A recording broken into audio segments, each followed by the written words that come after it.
नमस्कार दोस्तों, आप सभी का हमारे YouTube चैनल उमेश की क्लास में स्वागत है। चलिए आज मैं आपके लिए बहुत ही इंपॉर्टेंट क्वेश्चन लेकर के आया हूं। स्टार्ट करते हैं। पहला सवाल, ए व बी की वर्तमान आयु का अनुपात 3:5 है। देखिएगा, दो व्यक्ति हैं ए और बी, इनकी वर्तमान आयु का जो अनुपात है वो है 3:5। वर्तमान मतलब प्रेजेंट की आयु का अनुपात, ठीक है, प्रेजेंट की अनुपात 3:5 है। बोला गया है 10 वर्ष बाद, तो ये तो प्रेजेंट है ना, प्रेजेंट से 10 वर्ष आगे आ जाइए आप, 10 वर्ष बाद में आ जाइए, आगे कोई बात नहीं। 10 वर्ष बाद में ए और बी की आयु का जो अनुपात है वो हो जाता है 5:7 हो जाता है। यही तो बोला गया है, 5:7 हो जाता है। तो ए की वर्तमान आयु कितनी है, आसानी से समझ लीजिएगा। ए का अनुपात वर्तमान में 3 था, 10 वर्ष के बाद 5 हो गया, 3 से हो गया देखो 5, कितना बढ़ गया, आप बोलेंगे सर 2 बढ़ गया। बी का कितना हो गया, 5 से 7, बी का भी 2 बढ़ गया, दोनों का 2-2 बढ़ गया।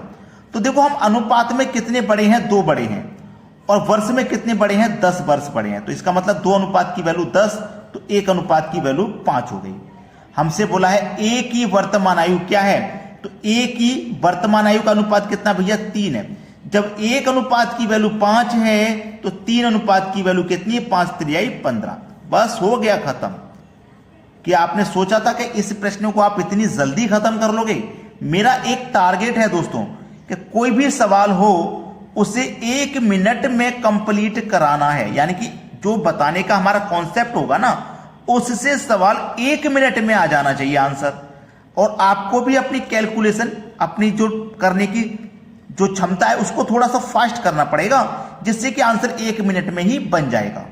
समझ लो ना, आपको तैयारी करनी है, कंपटीशन में पास होना है, और कंपटीशन आप खुद जानते हो कितना टफ है इस समय। अगर आप 30 सेकंड 20 सेकंड में आंसर नहीं ला पा रहे हो ना, तो अभी आपकी तैयारी पूरी तरीके से नहीं है। 1 मिनट की तैयारी तो हम कराते हैं, 1 मिनट से कम समय में, ऊपर नहीं जाना चाहिए, आंसर 1 मिनट में ही आना चाहिए। अब देखते हैं अगला सवाल। अगला सवाल है, दो संख्याओं में 7:9 का अनुपात है। कोई दो संख्या है, पहली संख्या ये दूसरी संख्या, ये 7:9 है। प्रत्येक संख्या में 5 जोड़ दें। एक बात याद रखना, अगर मैं इसे 7x मान लूं, इसे 9x मान लूं, तो इसके मान में कोई भी परिवर्तन नहीं आने वाला। आएगा क्या, नहीं आएगा। तो मैं इसे 7x और इसे 9x मान लिया, 7x बटे में 9x। याद रखिएगा कि अनुपात को बटे भी लिख सकते हैं आप, अनुपात वाली संख्या को आप बटे में भी लिख सकते हैं। बोला है प्रत्येक संख्या में 5 जोड़ दें, तो प्रत्येक में भैया 5 जोड़ दो, इसमें भी 5 जोड़ दो और इसमें भी 5 जोड़ दो। जब जोड़ देते हैं तो उनमें 4:5 का अनुपात हो जाता है। 4:5 अनुपात को आप बटे में भी लिख सकते हैं, यही मैंने बताया आपको। अब क्या होगा, क्रॉस मल्टीप्लाई, 5×7 = 35x प्लस 5 बचे 25 बराबर 9×4 = 36x प्लस 5×4 = 20। अब x वाले टर्म एक तरफ करेंगे आप, ये 35x इधर जाएगा तो 36x में से माइनस हो जाएगा, केवल 1x बचेगा। ये प्लस का 20 इधर आके माइनस का 20, तो 25 में से 20 माइनस तो बचेगा 5, यानी कि x का मान आ गया आपका कितना, 5। पूछा क्या है, बता दीजिए। बड़ी संख्या ज्ञात कीजिए। हमारे पास में दो संख्याएं थी, पहली संख्या और दूसरी, एक का अनुपात था 7, एक का था 9। बोला है बड़ी संख्या, तो जो अनुपात में बड़ा होगा वही संख्या बड़ी होगी। अनुपात में बड़ा है 9, यानी कि ये दूसरी संख्या बड़ी होगी। x का मान 5 है, x का मान 5 है, 5 का मल्टीप्लाई 9 से होगा, तो 5×9 = 45। हो गया सवाल का आंसर। बताइए नहीं कर पाओगे क्या? आसानी से कर पाओगे। कोई भी सवाल मैं करा दूं, उसके बाद में अपने हाथों से एक बार प्रैक्टिस जरूर कर लेना उस सवाल की, ठीक है। चलिए अब देखते हैं आगे। अगला प्रश्न है, दो धातुओं के 80 ग्राम मिश्रण में दोनों का अनुपात 5:3 है। दूसरी धातु की कितनी मात्रा बढ़ा दी जाए कि अनुपात 5:4 हो जाए? बहुत अच्छा सवाल दिया गया। देखिए, दो धातु हैं, पहली धातु ये दूसरी धातु, दोनों का अनुपात है 5:3, ठीक है। जबकि हमारे पास दोनों का योग है मिश्रण का 80 ग्राम। क्लियर है इतनी बात? हमसे एक बात बोली है कि दूसरी धातु की कितनी मात्रा बढ़ा दी जाए कि अनुपात 5:4 हो जाए, 5:4 हो जाए। देखो पहली धातु तो सेम है, पहली धातु नहीं बढ़ा रहे, हम दूसरी धातु की मात्रा बढ़ा रहे हैं। तो दूसरी धातु पहले 3 थी, बढ़ के 4 हो गई, तो अनुपात में 1 बढ़ गई है। पहली वाली नहीं बढ़ी, पहली वाली का अनुपात जो पहले था वो बाद में है, दूसरी धातु को मिलाया, दूसरी धातु की वैल्यू बढ़ गई। ठीक है, अब देखिएगा हमारे पास योग कितना है 80 ग्राम, तो हम अनुपात का भी योग कर लेंगे। 5 और 3 8, 8 से 80 को मैं कटाऊंगा 10 बार में कट जाएगा, मतलब 10 ग्राम। तो हमारे पास एक अनुपात की वैल्यू कितनी है 10 ग्राम है। बोला गया है कि अनुपात 5 अनुपात 4 हो जाए, कितनी मात्रा बढ़ा दी जाए। एक अनुपात की वैल्यू 10 ग्राम, हमें कितनी मात्रा बढ़ानी पड़ेगी 10 ग्राम बढ़ानी पड़ेगी, यही हमारा आंसर है। ठीक है, चलिए अब देखते हैं आगे। अगला प्रश्न है 12 8 52, 14 12 85, 22 18 क्वेश्चन मार्क।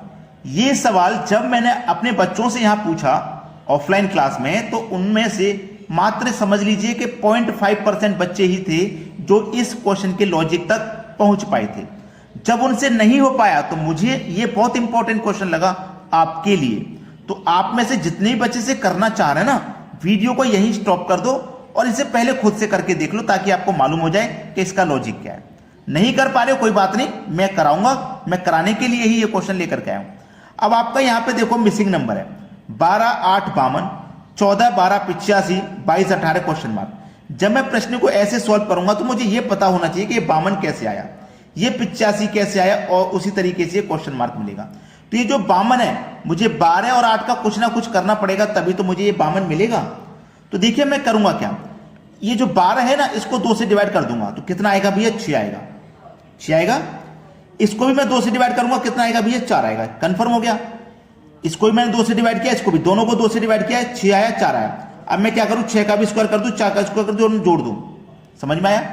6 का स्क्वायर 36, 4 का स्क्वायर 16, दोनों को जोड़ दूंगा 52 हो जाएगा। बात क्लियर हो गई है या नहीं हुई। पहली संख्या को 2 से डिवाइड कर दो, दूसरी को भी 2 से डिवाइड कर दो, दोनों का स्क्वायर करके जोड़ दो। यहां भी वही करूंगा, 2 से डिवाइड करूंगा, यहां भी 2 से। 14 को 2 से डिवाइड करूंगा 7 बार में, 12 को 2 से डिवाइड करूंगा 6 बार में, दोनों का स्क्वायर करके क्या कर देना है, जोड़ देना है। तो 7 का स्क्वायर 49, 6 का स्क्वायर 36, दोनों को जोड़ देना है। कितना हो जाएगा भैया 85 हो जाएगा। देखो 85 ही तो है। यहां वही कीजिए, 2 से डिवाइड करो, 2 से डिवाइड। 22 में 2 से डिवाइड करूंगा 11 बार में जाएगा, 18 में करूंगा 9 बार में जाएगा, दोनों का स्क्वायर करके जोड़ देना है बस। 11 का स्क्वायर 121, 9 का स्क्वायर 81, दोनों को जोड़ देना है। 120 मानूंगा, 80 मानूंगा, 200 और 1 और 1 2, यानी कि 202 हो जाएगा। सवाल समाप्त हो जाएगा। सी ऑप्शन आपके सवाल का यहां पे ये बिल्कुल सही जवाब है। जब मैंने अपने बच्चों से ऑफलाइन में पूछा तो हो नहीं पाया था, और मुझे ऐसा लगता है कि अभी भी बहुत सारे बच्चे ऐसे होंगे जिनसे नहीं हो पाया होगा। लेकिन अब आपको समझ में आ गया है ना, तो भाई लाइक किए बिना मत जाना और शेयर किए बिना मत जाना। हम अपने इस चैनल पे सभी ट्रिकी मेथड लेकर के आते हैं, ताकि आपकी एग्जाम की तैयारी कम समय में हो और फास्ट हो तरीके से हो।